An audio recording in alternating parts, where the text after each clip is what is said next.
Helena of Waldeck-Pyrmont, the Duchess of Albany. Her Serene Highness Princess Helena of Waldeck-Pyrmont was born Helena Frederica Augusta, and she was born on the 17th of February 1861 at Arleston Castle in the town of Arleston, the capital of the Principality of Waldeck-Pyrmont. Today, the town is known as Bad Arleston and is located in the Waldeck-Frankenberg district of Hesse, Germany. Her parents were George Victor, Sovereign Prince of Waldeck-Pyrmont, and Princess Helena of Nassau. Through both of her parents, Helena was a descendant of Anne, Princess Royal, the eldest daughter of King George II of Great Britain. Helena was the fifth of 7 children and had 5 sisters and 1 brother: Princess Sophie, Princess Pauline, Princess Marie, Princess Emma, the future Queen Emma of the Netherlands, Friedrich, the last reigning Prince of Waldeck-Pyrmont, and Princess Elizabeth. Fun fact, Helena had 1 half-brother from her father's marriage to Princess Louise of Schleswig-Holstein, Sonderburg, Glücksburg, and now was Prince Walrad of Waldeck and Pyrmont. Helena's family lived mostly at Arleston Castle, a Baroque-style home built during 1713 to 1728.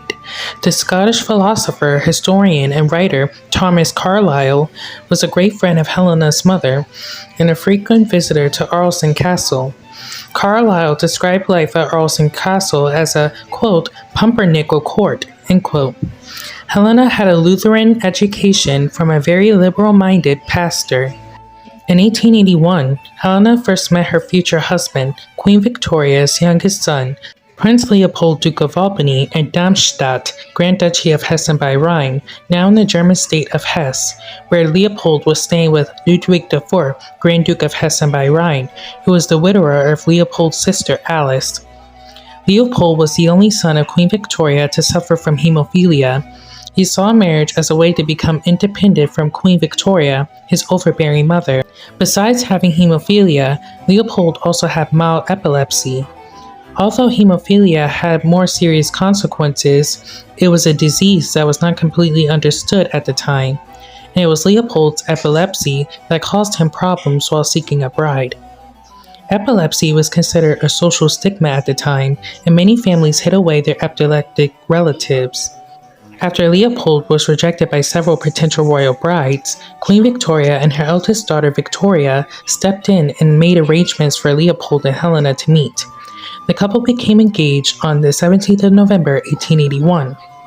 Leopold was ecstatic when he wrote of the news to his brother-in-law Ludwig, widower of his sister Alice. Quote, "We became engaged this afternoon. Oh, my dear brother, I am so overjoyed, and you, who have known this happiness, you will be pleased for me, won't you? You only know Helena a little as yet. When you really know her, then you'll understand why I'm mad with joy today." End quote. On the 27th of April, 1882, Leopold and Helena were married at St. George's Chapel, Windsor Castle. Helena was escorted down the aisle by her father, George Victor, Sovereign Prince of Waldeck-Pyrmont, and her brother-in-law, King Wilhelm III of the Netherlands. Her wedding gown of white satin, decorated with traditional orange blossom and myrtle, was a gift from her sister, Queen Emma of the Netherlands. Leopold had requested that his friend, the French composer Charles Gounod, compose a wedding march to be played as Helena made her way to the altar.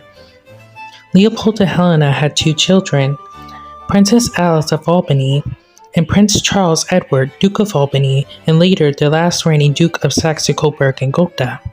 Unfortunately, Leopold and Helena's marriage was short-lived. In early 1884, Leopold's doctors recommended that he spend the winter in Cannes, France, which he had done before. At the time, Helena was expecting her second child. On the 27th of March, 1884, Leopold slipped and fell on the staircase at Villa Nevada, the private home where he was staying in Cannes. He injured his knee and hit his head and died early in the morning of the 28th of March, 1884, apparently of a cerebral hemorrhage. The injuries had been exacerbated by his hemophilia. He was only 31 years old. 4 months after Leopold's death, Helena gave birth to her son. She continued to live with her children at Claremont House, near Esher in Surrey, England, which Queen Victoria had brought for Leopold upon his marriage. Helena devoted the rest of her life to her children, grandchildren, and charitable work. She was one of the founders of the Deptford Fund, originally founded in 1894 to help the people living by dockyards in the Deptford section of London. In 1899, Helena founded the Albany Institute, which is still in existence.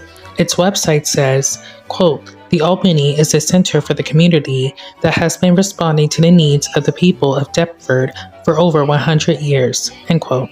On the 1st of March 1922, Helena died of a heart attack at the age of 61 in Hentges, Austria, where she was visiting her son. At her request, Helena was buried in the beautiful countryside of Hentges. Charles Edward became Duke of Albany at birth, his father's title, and in 1900 succeeded his uncle Alfred as the last reigning Duke of Saxe-Coburg and Gotha. During World War I, he was deprived of his British titles due to his taking up arms against his native country. After the Second World War, Charles Edward was imprisoned due to his Nazi sympathies and was heavily fined and almost bankrupted. Charles Edward's grandson, King Carl XVI Gustav, currently sits upon the throne of Sweden. Leopold's daughter Alice married a brother of Queen Mary, Alexander Cambridge, 1st Earl of Athlone, and died in 1981, the last surviving grandchild of Queen Victoria.